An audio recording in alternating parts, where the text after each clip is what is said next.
이번 여름 휴가 때 여행 다녀오셨습니까? 여행을 할 때, 떠날 때는 설레는데 막상 여행을 하면서 피곤함을 참 많이 느끼게 되지 않나요? 맨날 집에만 있을 때는 바깥 구경하고 싶은데 막상 집을 떠나보면 그래도 집에 가만히 있는 게 편하구나, 집 떠나는 게 고생이구나, 이런 생각을 하게 됩니다. 그나마 돌아올 집이 있을 때 그 여행도 좀 즐길 수 있지, 돌아올 집이 없는 여행은 그 피곤함에 더하여 두려움까지 있지 않을까요? 오늘 그 이스라엘 백성들에게 닥친 이 재앙 역시 그들의 보호자 되신 하나님을 떠나서 겪게 된 그런 고통이라 그렇게 성경 말하고 있습니다. 오늘 본문은 메뚜기 재앙으로부터 시작된 이스라엘의 재앙에 대하여 요엘 선지자가 이스라엘의 종말을 예언하며 회개를 촉구했을 때 금식하며 회개하고 하나님께로 돌아오는 그때 바로 그때 하나님께서 요엘 선지자를 통해서 또 어떤 말씀을 들려주셨는지 오늘 우리가 읽은 이 본문의 내용이 바로 이스라엘 백성들이 회개하며 돌아온 그때에 주신 말씀이라는 것입니다. 오늘 본문 18절에 보면 그때 여호와께서 자기의 땅을 극진히 사랑하시어 그의 백성을 불쌍히 여기실 것이라 그렇게 말하지 않습니까? 마치 하나님께서 기다리고 있었다는 듯이 이스라엘 백성들이 금식하며 회개하고 주님 앞에 애통하며 그렇게 하나님 우리를 도우셔서 하나님의 기업이 이방 민족에게 조롱거리가 되지 않도록, 하나님이 도대체 어디 계시냐 그런 소리 듣지 않도록 하나님 도와주십시오, 그렇게 간절히 간구하기 시작할 때 비로소 하나님은 그들의 간구에 즉각적으로 응답하기 시작하셨다는 것입니다. 하나님을 떠난 백성들에게 하나님의 심판을 선언하셨지만 사실 하나님의 본심은 그 백성들을 고통당하고 그들의 재앙 가운데 망하는 것을 결코 원한 것이 아닙니다. 오히려 그 심판의 선언을 통해서 그 백성들이 정신을 차리고 그들이 가던 그 멸망의 길에서 돌이켜서 다시 생명의 길, 하나님 아버지께로 돌아오기를 그렇게 간절히 원하는 그런 회복이 그 하나님 아버지의 진심 아니었겠습니까? 그리고 하나님의 뜻대로 그 백성들은 그들의 두려운 미래가 아닌 소망의 미래를 선택하였기에 그들의 미래에 오늘 우리가 읽은 이 본문의 말씀은 새로운 전환점이 되었다고 말씀하고 있습니다.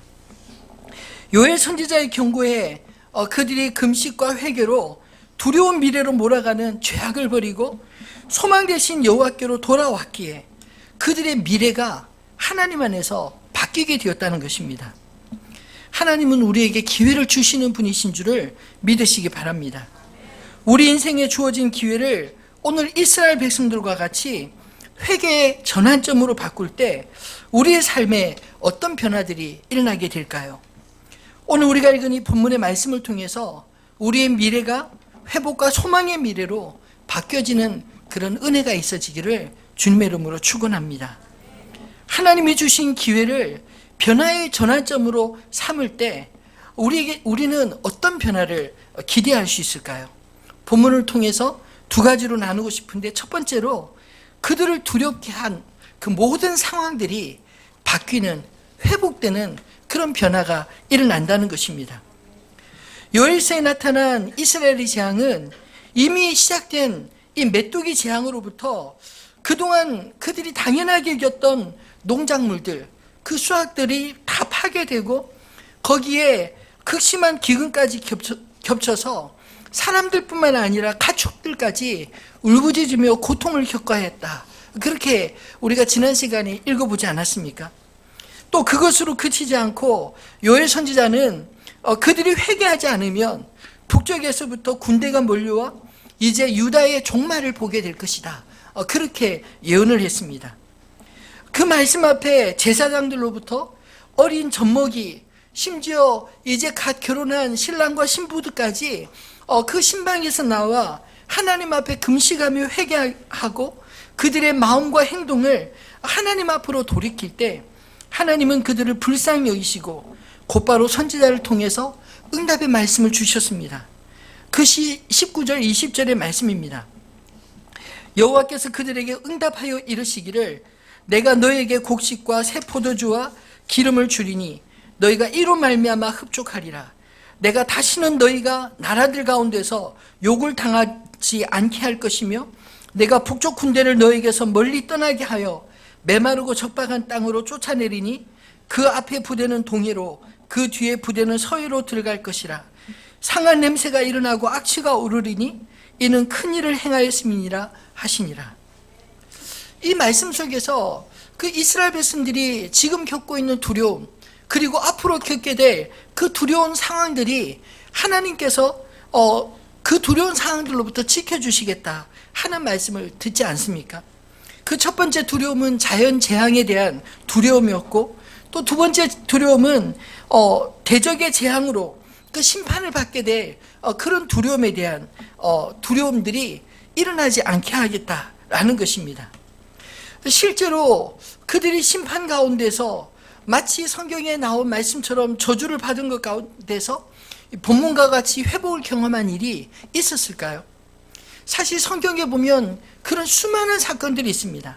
예를 들면 사사시대, 한 사사 등장하기 전에 이스라엘 백성들이 하나님을 떠나고 그래서 이방 민족으로부터 심판을 당하다가 고난을 당하다가 하나님 앞에 부르짖으면 하나님께서 사사를 보내어서 그 땅을 다시 고치시고 회복하시는 그런 이야기들이 사사기 내내 등장하지 않습니까?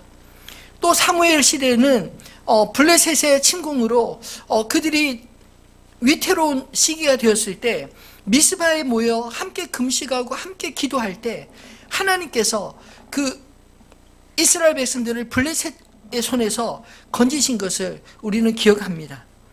뿐만 아니라 여호사밧 시대에 또 이방 민족의 침입을 받았을 때 이 여호사밧이 하나님을 믿음으로 그 군대보다 하나님 앞에 예배하고 제사 드리는 제사장들과 찬양대를 이끌고 나아가서 승리한 그런 기록들이 있지 않습니까? 성경 역사 속에 비록 하나님이 심판 중이라 할지라도 혹은 심판을 예고하실지라도 그들이 회개하고 돌이킬 때 하나님의 특별한 개입으로 적들이 물러가고 회복된 사례는 성경 속에 무수히 많습니다. 특별히 오늘 이 상황은 요시야 왕의 시대에 있었던 경고였는데 그 후에 히스기야 시대에 북쪽 아수르의 그 사내드립이 침공하지 않습니까? 북이스라엘은 이 아수르에 의해서 멸망을 당하고 말았습니다. 그리고 그 여세를 몰아서 남유다까지 침공해서 예루살렘을 포위하고 그 사내드립이 하나님을 모욕했다가 하룻밤 사이에 전염병으로 스스로 수많은 군대가 죽음을 당하고 물러나는 그런 사건이 있었습니다. 아마도 오늘 북쪽 군대가 침략에 왔다가 그들이 동해로 서해로 그들이 다 들어가서 죽임을 당한다 이런 내용들이 아마 오늘 이후에 있을 이 히스기야 시대를 염두에 둔 말씀이 아닐까요? 남유다는 그 일을 통해서 아수르로부터 멸망당하지 않았습니다.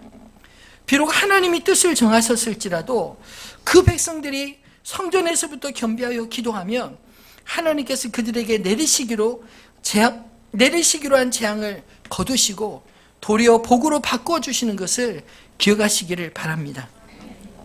특별히 또 21절로 23절에 보면 하나님께서 그 백성들에게 온전한 회복을 약속하셨는데 땅이여 두려워하지 말고 기뻐하며 즐거워할지어다. 여호와께서 큰 일을 행하셨음이로다. 들짐승들아 두려워하지 말지어다. 들의 풀이 싹이 나며 나무가 열매를 맺으며 무화과 나무와 포도나무가 다 힘을 내는도다. 시온의 자녀들아 너희는 너희 하나님을 여호와로 말미암아 기뻐하며 즐거워할지어다. 그가 너희를 위하여 비를 내리시되 이른 비를 너희에게 적당히 주시리니 이른 비와 늦은 비가 예전과 같을 것이라. 무슨 말인가요? 땅과 들짐승과 시온의 자녀들, 하나님께서 그 백성들이 두려워하는 그 모든 상황들이 이제는 더 이상 두려운 상황이 아니라 회복의 상황이요, 그 이전보다 더 큰 은혜로 하나님의 복을 주실 거라는 그 약속을 주고 있지 않습니까? 그럼에도 불구하고 만약 그들이 하나님의 심판을 피하지 못한다면 그것은 그들이 하나님의 경고의 말씀을 무시하고 마음을 돌이키지 않았기 때문입니다. 그들의 행동을 돌이키지 않았기 때문입니다. 이것이 약 200년 후 남유다가 바벨론에 의해서 멸망한 사건이 아니겠습니까? 하나님은 무수히 많은 선지자를 보내어서 그들을 설득하고 그들이 돌이키기를 원했지만 그들이 돌이키지 않을 때 결국은 이 남유다도 바벨론에 의해서 멸망을 당하고 맙니다. 사실 이 요엘 선지자는 선지자들 가운데서도 가장 앞선 가장 빨리 활동했던 선지자였는데 이 이후에 이들이 회개하고 그 이후에도 또 수없이 많은 죄악으로 넘어갔을 때 회개하지 않으면 이렇게 되었다는 것입니다. 그럼에도 불구하고 그루터기와 같이 남은 자들을 통해 하나님은 포로 귀환 후 새로운 역사를 써가도록 하셨지만 하나님의 경고는 말뿐이 아닌 돌이키지 않는 자에게 실제적인 심판이었던 것을 우리는 성경을 통해 분명히 기억해야 할 것입니다. 바라기는 하나님이 우리에게 허락하신 기회가 있을 때 주님 앞에 다시 회복되는 은혜의 자리를 찾아 나아가시기를 주님의 이름으로 축원합니다. 비록 우리의 상황이 아무리 암담하다 할지라도 하나님 안에서 회복되는 은혜를 깨닫고 풍성히 누리는 저와 여러분 되시기를 주님의 이름으로 축원합니다. 두 번째로는 멀어졌던 하나님의 관계가 회복되는 그런 은혜를 약속하셨습니다. 오늘 사실 이스라엘의 재앙과 고통은 그들의 보호자이신 하나님을 그들이 떠난 데서부터 시작된 게 아니겠습니까?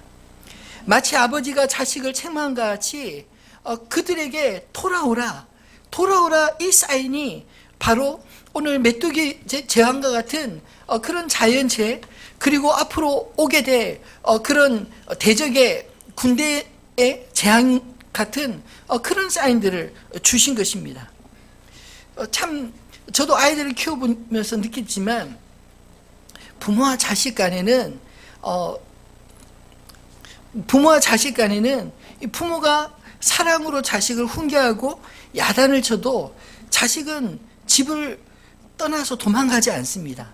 남 같으면 막 좀 눈치를 주거나 좀 야단치면 떠나겠지만 친자식은 혼나면 혼날수록 도망가는 것이 아니라 오히려 아버지와 어머니 품으로 그렇게 안기며 돌아오지 않습니까? 오늘 이 요엘서에 나와 있는 이 징계와 그리고 이스라엘 백성들의 회개는 사실 하나님께서 마치 그 백성들을 친자식으로 여기시기에 그렇게 징계하시고 그 백성들 역시 하나님을 그들의 아버지로 여기기에 다시 주님 앞에 그렇게 돌아오는 모습이 아닌가요? 오늘 본문의 전환점은 마치 집 나간 탕자가 아버지 집에 다시 돌아온 것 같은 그런 모습이지 않나요? 돌아오라 이렇게 부르시는 부르심은 주님은 그 자리에서 기다리고 계셨다는 것입니다.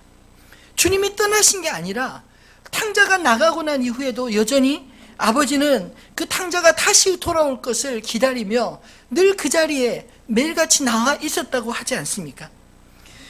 여러분, 그렇게 기다리시는 아버지가 있었기에 탕자가 온전히 회복되어진 줄 믿으시기를 바랍니다. 그렇게 돌아오기를 기다리시는 그 하나님께서 계셨기에 오늘 본문에 이 요엘 선지자를 통해서 그 말씀을 듣고 돌이킨 그 이스라엘 백성들이 다시 하나님과의 관계가 회복된 줄을 믿으시기를 바랍니다. 27절에 보면 이스라엘과 하나님과의 관계가 온전히 회복된 것을 이렇게 설명하고 있습니다. 그런즉 내가 이스라엘 가운데에 있어 너희 하나님 여호와가 되고 다른 이가 없는 줄을 너희가 알 것이라. 내 백성이 영원히 수치를 당하지 아니하리로다. 무슨 말인가요? 하나님께서 그들 가운데 함께 하시는 것을 그 모든 백성들이 온전히 누리고 깨닫게 될 것이다. 그리고 그들이 이제까지 찾았던 우상과 이제까지 찾았던 그런 다른 신들은 없는 것을 그들이 분명하게 깨닫게 될 것이고, 그때 그 백성들이 영원히 수치를 당하지 않을 것이다, 그렇게 말하고 있지 않습니까?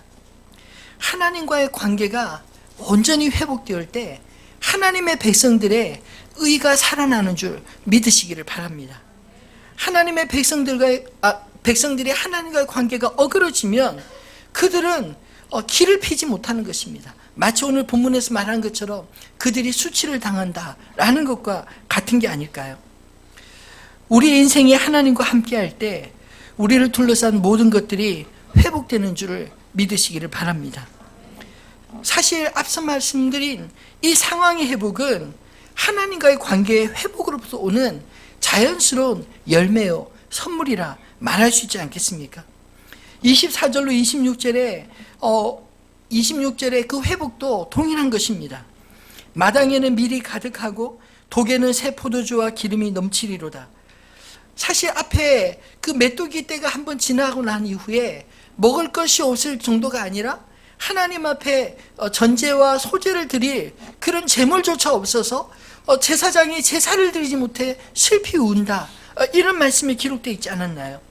그런데 하나님과의 관계가 회복되고 나니 마당에는 밀이 가득하고 독에는 새 포도주와 기름이 넘치도다. 내가 전에 너에게 보낸 큰 군대 곧 메뚜기와 느치와 황충과 팥종이가 먹은 횟수대로 너에게 갚아주리라. 너희는 먹되 풍족히 먹고 너에게 놀라운 일을 행하신 너희 하나님 여호와의 이름을 찬송할 것이라. 내 백성이 영원히 수치를 당하지 아니하리로다. 사랑하는 성도 여러분, 우리의 입술에 하나님을 향한 찬양이 떠나지 않게 되기를 소망합니다. 우리의 신분까지 온전히 회복시키실 그 주님 앞에 담대하게 나아갈 수 있는 저 여러분 되기를 소원합니다. 하나님과의 관계가 모든 우리의 복이 회복되는 그런 시작임을 깨닫게 되기를 소원합니다. 말씀을 맺겠습니다. 회복의 주체는 그럼 누구일까요? 회복의 주체는 사실 우리가 아니라 하나님에게로부터입니다.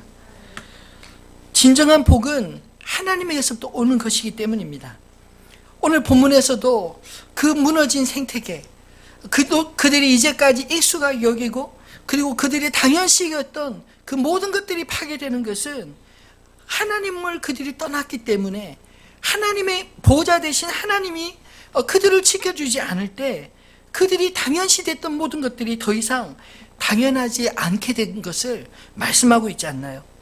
그러나 반대로 오늘 말씀 속에서 그 백성들이 하나님께로 돌아오고 하나님께서 이스라엘 가운데 함께 거하실 때 그들이 하나님이 되어주실 때 비로소 모든 것들이 자기 자리를 찾아 온전하게 되었다라고 말하지 않습니까? 하늘도 이른 비와 늦은 비를 내고 그리고 땅에도 모든 풀들이 낼 뿐만 아니라 들짐승도 그리고 시온의 자녀들도 모두가 회복될 것이라 그렇게 말하지 않나요? 우리 인생의 변화에 물꼬를 트는 여러분 그때가 있으십니까? 오늘 18절에 그때라고 말하는 것처럼 하나님과 우리 사이에 그런 변화의 물꼬가 되는 그때를 경험해 보셨나요? 바라기는 이번 특별 새벽 부흥회가 우리 인생의 그때가 되어지기를 주님의 이름으로 축원합니다.